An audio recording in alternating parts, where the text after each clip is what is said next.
ফাগুন মাস চলে আসছে, এই তো শীত যাওয়ার সাথে সাথেই কিন্তু এখন লাউ পাতাগুলো আস্তে আস্তে নষ্ট হয়ে যেত। এখানে কয়েকটা কচি লাউ পাতা ছিল। তো সকালে আমি এগুলো নিয়ে নিয়েছি রান্না করার জন্য। ফাগুনের রানী আসার সাথে সাথে দেশটাকে সৌন্দর্য করে দিয়েছে, সাথে পাখির ডাক, ফুলের সুবাস, ফুলগুলো যেন ফুটে উঠেছে। তো এই তো বন্ধুরা, তোমরা সবাই কেমন আছো? আল্লাহর রহমতে আপুও ভালো আছি। তো এখানে ফ্রাই প্যানে আমি লাউ পাতাগুলো আর ছেড়ে নিয়ে আস্ত লাউ পাতাগুলো এভাবে দিয়ে দিয়েছি। চুলাটা কিন্তু বন্ধ করা আছে, এখনো জালটা ধরায়নি। এক এক করে লাউ পাতাগুলো সুন্দর করে ধুয়ে আপু এই লাউ পাতাগুলো দিয়ে দিয়েছি। সাথে 2টা শিং মাছ দিয়ে দিয়েছি।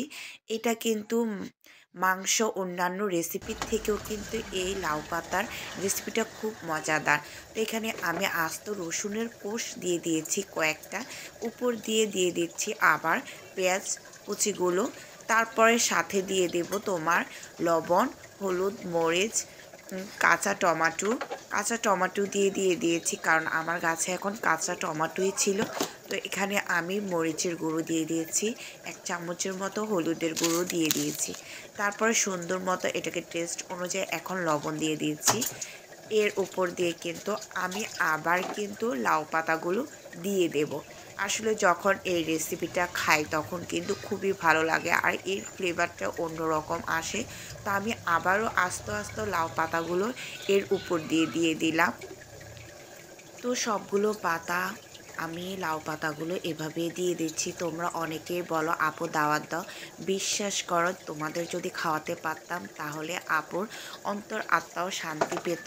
তো যাই হোক, আমি এই তো লাউ পাতাগুলো দেওয়ার পরে এখানে আপু আবার সয়াবিন তেল দিয়ে দিচ্ছি, সাথে কয়েকটা কাঁচামরিচ দিয়ে দিচ্ছি, কারণ কাঁচামরিচটা দিলে একটু বেশি দিলে এর ফ্লেভারটাও ভালো আসে।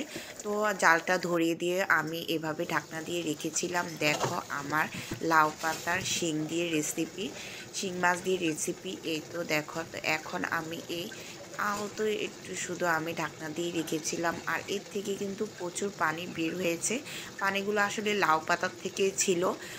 তো এই তো দেখো আমি এক এক করে লাউ পাতাগুলো সরিয়ে দিচ্ছি। লাউ পাতার থেকে ধুয়েছিলাম যখন, তখন কিন্তু এই লাউ পাতার মধ্যে প্রচুর পানি ছিল।